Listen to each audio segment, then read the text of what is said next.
The first day of school, I forgot my stuff to record with, so I'm gonna record off my iPhone. I apologize. Anyway, like anyone actually cares about that. First day back in class after 3-year hiatus of just working on my business, and I want to walk you through what we did real quick. It's a little bit of the same thing that I've usually done, and with some new stuff put in there. So first of all, what I was gonna do was, I had this scavenger hunt activity I was gonna do all throughout the school. I don't wanna say too much now in case anyone watches this. I don't wanna give away the secret sauce that's gonna happen later. But in thinking about that, what I realized was that I don't know these students that well yet. And so I wanna get to know the kids before I have them just like going and doing crazy stuff all over the school. I also have to know that I can trust everyone to go and do that. So I put that on the back burner for like a week or two from now. And they changed my schedule. So the classrooms and spaces in the school I was gonna have the kids navigating, those were open with my old schedule, and then they just more recently changed my schedule. So I wasn't able to I need to figure out what spaces and places are open around the school. So the first thing I did instead was welcome the students in, and on the board just says what class you're in, again, to just let them know that this is where you're supposed to be. And then I had other slides that I advanced through for the rest of the day. I then put all the seats in a circle so that everyone was sitting facing one another. Because what I wanted to do today was to have a conversation. I didn't want to go over rules. I didn't go over the syllabus. I didn't go over what you're allowed to do, what you're not allowed to do, what this year is going to look like, none of that stuff. I wanted to learn about students. So I ran through a handful of questions. Let me grab my clipboard. I can tell you what I talked about.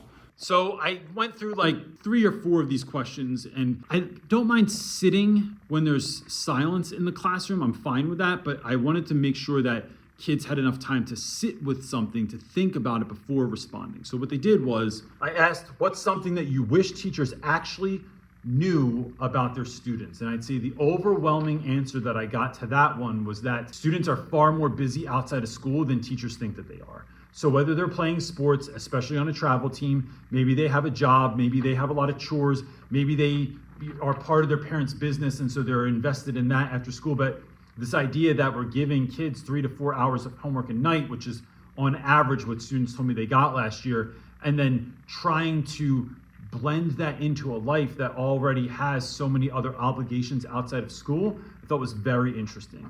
Second question was, what makes class go from tolerable to actually good? So I'm not looking for awesome. I'm not looking for your favorite class you ever experienced. I'm looking for what makes class go from either like it sucks to it's okay, or it's okay to it was actually good. It was something I would mention to someone else. It was something I might go home and tell my parents about. And then trying to get information like that. Most common answers there were not doing the same exact thing every day, not being handed a pile of work and then we just work quietly all period, maybe having fun, doing something interesting, applying it to real life. Those are like the most common answers I got today. And then I asked, if you could change one rule of the school forever, what would it be? And I got more answers for that, but I think that was because that wasn't so academic. So kids saying that they wish they could wear hats in school, that the cell phone policy is understandable in class, but at the end of class, when you're not, like if you have a couple minutes to yourself, being able to go on your phone would be something that students wish that they could do, or being able to have their phones out at lunch. Things like that were the things that were talked about the most. And then my last question was, what's something you know a lot about, but most people don't? That question fell flat the most. I think because even though these students know one another, people are peeking in my window as I'm doing this because, it looks like I'm talking to myself. Even though kids know one another, they don't know where they are different all the time. Or although they've gone to school together for a long time, they haven't normalized really owning who they are and being confident to share that with other people because they might get either made fun of or their friends might find out that they like something they didn't like. So I got that little bit of a sense. So I'm not trying to read into it too deep. Yeah, I'm just asking questions. Again, like I've said many, many times before, meeting students on the first day is like meeting someone 2-dimensionally.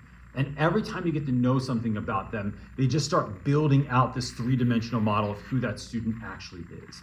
And the next thing I did has to do with this bulletin board over here, and that was interesting. So over here, we made this board. It's called a wonder wall. I don't have all my answers up here yet. But this was a question where I said, I wanted to ask all the students, and I want to tell you the two questions that I asked. One was, what's one thing that would make this year unforgettable for you? And another was, what's one thing you wish this class could be this year? I then had them, I passed out a bunch of Post-it notes, and I'd say most students did this. What I'm looking for here is answers, not all answers. Some kids don't know what they want this class to be, but what they might be able to tell me is what do they not want this class to be. So I'm looking again for as much data as I can. The more dots that I'm given, the more dots I can connect. And so this is what I was looking for. And then kids put these up here anonymously. They did not have to put their name on it. They did not have to put anything about themselves. That way it's going to help me out. And then of course, other kids handed them to me and I have a bunch somewhere else. So this is something that will live up here for now.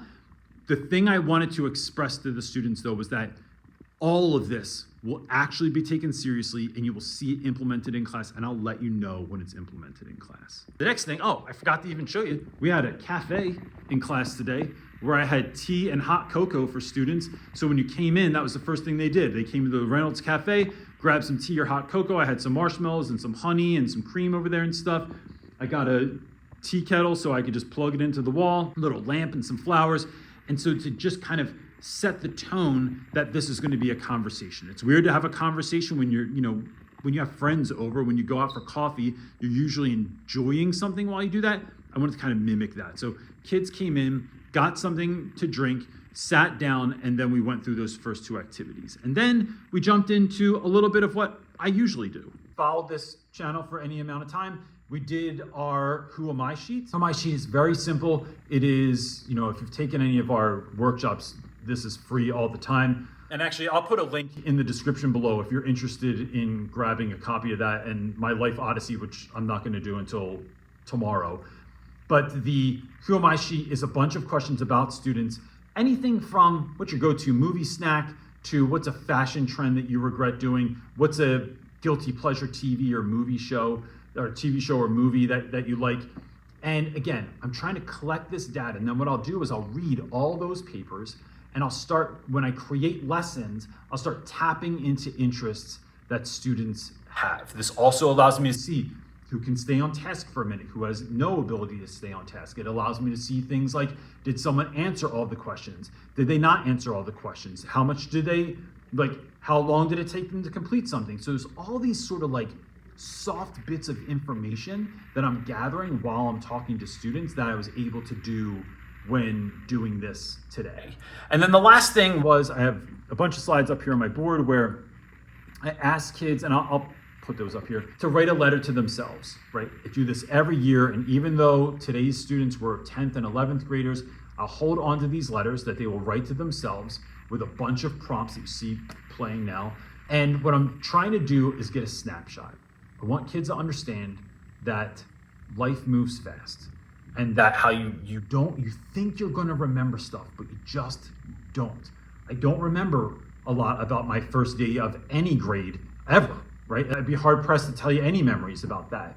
So I want them to get that snapshot now of what they think the year is gonna be like, what they think this class is gonna be like, what are they looking forward to, and then even questions to their future selves. So what are you hoping for in the next 3 years of school, that the answers you'll know the answer to them by the time you're senior. So did I end up going to college?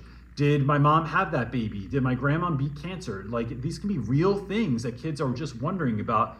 And then my deal with them is that I will never read the letter. I read the Who Am I sheet because so be mindful that I'm taking in all that information, but the letters to themselves, I tell them, make sure you have your name on the top, make sure you have a date. I fold it in half, I put it away into a manila envelope with your graduation year on it, and that will show up to your graduation. If you don't graduate from this school for some reason, I will follow up with that later, and chances are somebody knows where you are or what happened to you, or will find you on social media. It's not that difficult. So overall, I think class went well. I do have this beautiful insight of having my own children in the class, so I'm hoping to get some feedback from them to find out exactly did they like it, but Kids loved the room. I think they were surprised by what we were doing today, and even, as always, like telling kids that we're not going to talk about rules and syllabi and all that sort of stuff. I think that caught them off guard. And most of all, I feel tired because this was a lot of getting ready for, but I feel really in my purpose. I was really excited to get here today. I was really excited to get started with class, with students, start making those connections. It feels just like a really big blessing to be back in the classroom and engaging with kids. I think I forget, sometimes when you, like I've said before, like I've given reasons as to why I left my previous school.